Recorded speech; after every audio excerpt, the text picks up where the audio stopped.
נאמר, והיה ביום ההוא והבאתי השמש וצהריים.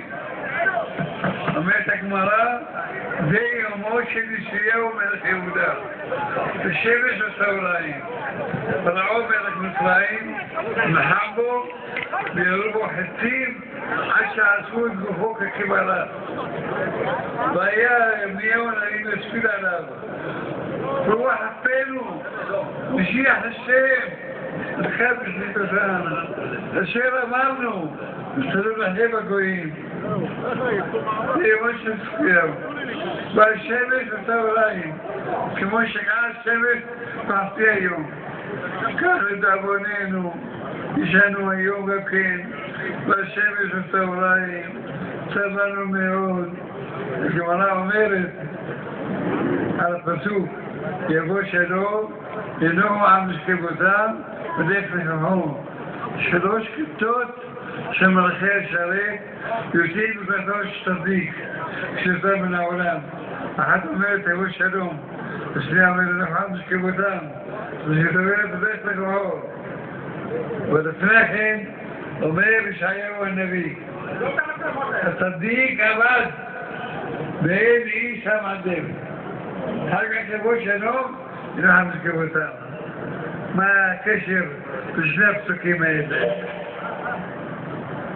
אולם יש צדיק שזוכה שבספדו מספרים את השבחים שלו, שהיה עוסק בתורה, שהיה גומל חסדים, היה מלא מעשים טובים, מלא מידות תרומיות, מלא ענווה.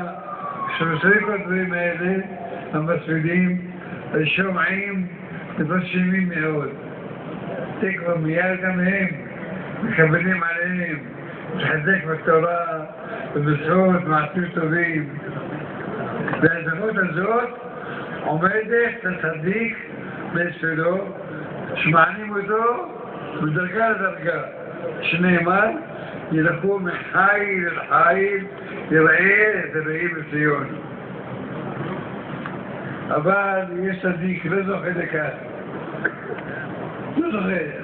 אנשים לא שומעים דין, בפרט אם יהיה זקן והרבה שנים שכב בבית שלו, לא שכחו אותו, שכחתי כבד דין. אז לא היה ספדים, לא היה קורפור צריך. זה, הצדיק הזה, זכה, לא עלה. כשהצדיק זוכה, הוא עלה מדרגה למדרגה פנה, שהספיד שלו היה חזק. זה, הצדיק הזה, זה נשאר כפוי טובה. כשהוא עולה למעלה למרום, לא שותק, לא ישקוט האיש. עומד לפני כיסא הכבוד, תתפלל על ישראל, תתפלל העם שהיו עמו, כן, רחמנה חוץ, רחמנה שזיר, רחמנה פירוק, ונשאר שעשים תודה לך עם ישראל. השני, כיוון שלא גמרו לדעתו החסר כמו שצריך, לא גרם בכזקפות בתורה ובצפות. הוא אומר לעצמו שהוא לא חייב כלום, הולך בנחם משכבו. לא אכפת לו מעם ישראל. הצדיק הזה שלנו, כל הימיו היה מסור לעם ישראל, היה מסור כל איש יש לו צרה, הוא בא אליו, ישפוך לפניו יחי, צרתי לפניו אגיד, והיה מעץ אותם, מדריך אותם, לברך אותם. ולבד שקידתו בתורה, אתה עובר לכל גבול, כל היום עסק בתורה. לא, חפשתו יגיע יומה ולילה. כן? והיה מסיר את עצמו בשביל הציבור. גם תורה וגם גמילות חסדים. זה בדפסק. כל אחד ואחד מהקהל הקדוש הזה שבאו להלוויה שלו. יקבל עליו, יתחזק בתורה, יתחזק במצוות, מעשים טובים, לגמור חסד, ואחד מחברות, שעשה לעשך כמוך, כשעושים ככה, יש לו התעדות בספר הזה. והוא נשאר גם למעלה הוא אוהב את ישראל. כל פעם מתפלל עליהם, ובנכסי הכבוד, הוא מבקש מהקדוש ברוך הוא, שירחם על עמו ישראל, יצילנו מכות רע ותוקה, צובעים אותנו אויבים, ויבננו שונאים, וחושבים עלינו רעות. הקדוש ברוך הוא יעבור מחשבתם, תבוא חרבם בלבם, כשנזם תשמרנה. וזה הצדיק, זה ישקוט ולא ינוח. תעלה לפני הקדוש ברוך הוא, ונתפלל על עם ישראל.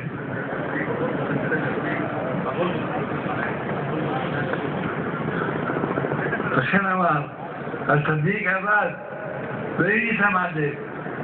ושם לב, לא השפילו אותו כהוגן. אז הוא לא חייב שום דבר. יבוא שלום, אינו עם הסכמותם. אבל כשהצדיק הזה, אנשים שמים את ליבם, הולכים עליו, שערים עליו, הולכים על התורה שלו, אז זה לא נשאר, לא יהיה רוח על הסכמות, לא ישקוט האיש, יעמוד לפני כזה הכבוד, תפאר עמו ישראל. שלא יהיה שום דבר, לא יקבלו עלינו האויבים שלנו, השרים שלנו, אבל מוכר השם כדניתני, ולא שמחת אויביני. לכן אנחנו מבקשים מחילה וזהה ולפרה מהצדיק הזה, שכל אבא תורה, כל אבא חסרים עם ישראל, ובשם ממנו מחילה וזהה ולפרה, כדי להתפלל לפני הקדוש ברוך הוא, שלא נוסיף ולאהבה עוד.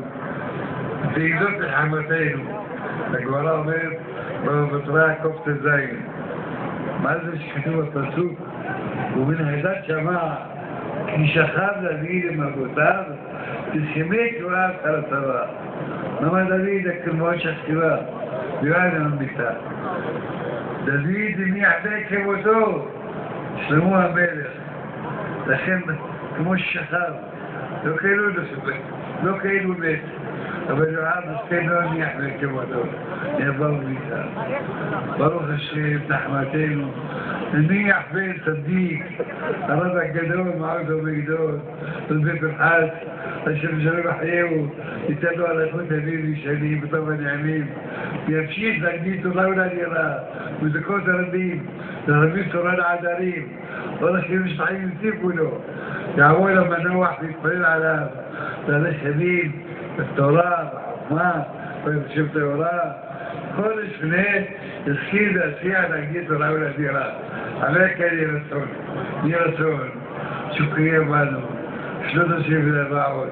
והיה המחנה הנשאר, תפלטה גדולה, הקדוש ברוך הוא יזכיר אותנו, רוב תחיית המתים, ובא לשם גואל, נראה בימינו, ונראה בימינו.